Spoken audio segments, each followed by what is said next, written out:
उन्हाळ्यामध्ये उष्णतेचा त्रास कमी होण्यासाठी आणि जेवण केल्यानंतर ते पचविण्यासाठी आपण ताक किंवा मठ्ठा पीत असतो।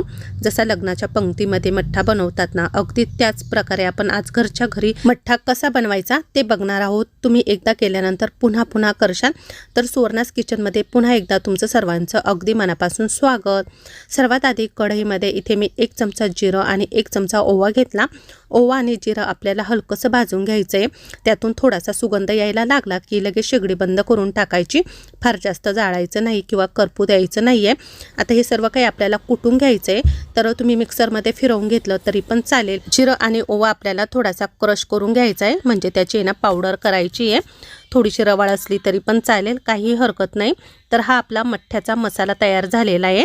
तर हा मी आता एका वाटीमध्ये काढून घेते आणि त्याच खलबत्त्यामध्ये मी 1 हिरवी मिरची, त्यानंतर 4-5 लसूणच्या पाकळ्या आणि छोटा आल्याचा तुकडा टाकते।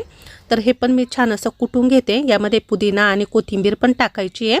तर आपल्याला हे व्यवस्थित असं कुटून घ्यायचं आहे, बारीक करायचं आहे। तुम्ही मिक्सरच्या भांड्यात पण बारीक करून घेऊ शकता।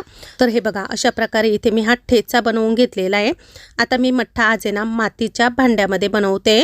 तर तुमच्याकडे असेल तर ठीक आहे, नाहीतर तुम्ही कोणतंही भांडं घेऊ शकता। त्यामध्ये मी 1 कप दही टाकलं, त्यानंतर कपभर पाणी पण टाकलं। आता आपल्याला रवीने हे चांगलं घुसळून घ्यायचं आहे। तर तुमच्याकडे रवी किंवा मातीचं भांडं नसेल तर तुम्ही मिक्सरला पण फिरवून घेऊ शकता। आता यामध्ये थंडगार माठातलं पाणी टाकायचं। तयार केलेलं मिरचीचं वाटण चवीनुसार टाकायचं, कमी जास्त करू शकता। जिरा आणि ओव्याची पावडर पण यामध्ये टाकायची। यामध्ये आता चवीनुसार थोडंसं बारीक मीठ टाकायचं आहे। 1 चमचा साखर टाकायची, आवडत असेल तर टाका, नाही टाकली तरी पण चालेल। पाव चमचा काळं मीठ टाकायचं आणि थोडीशी बारीक कापलेली कोथिंबीर आणि पुदिन्याची पानं टाकायची आहे। तर हे सर्व काय आता आपल्याला पुन्हा रवीने ना छान असं घुसळून घ्यायचं आहे।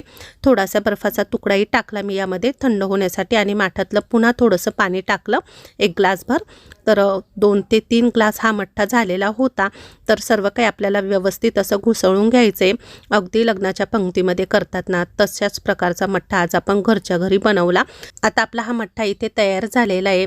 मस्त ग्लासमध्ये घेऊन तुम्ही याला पिऊ शकता। उन्हाळ्यामध्ये आपल्याला गरमीच्या वातावरणामध्ये काहीतरी थंड प्यावंसं वाटतं ना, तर अशा प्रकारचा मठ्ठा तुम्ही नक्कीच करून प्या, तर तुम्हालाही आवडेल।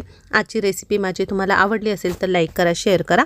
उद्याच्या नवीन रेसिपीसह लवकर भेटू आपण। तोपर्यंत सर्वांना बाय बाय।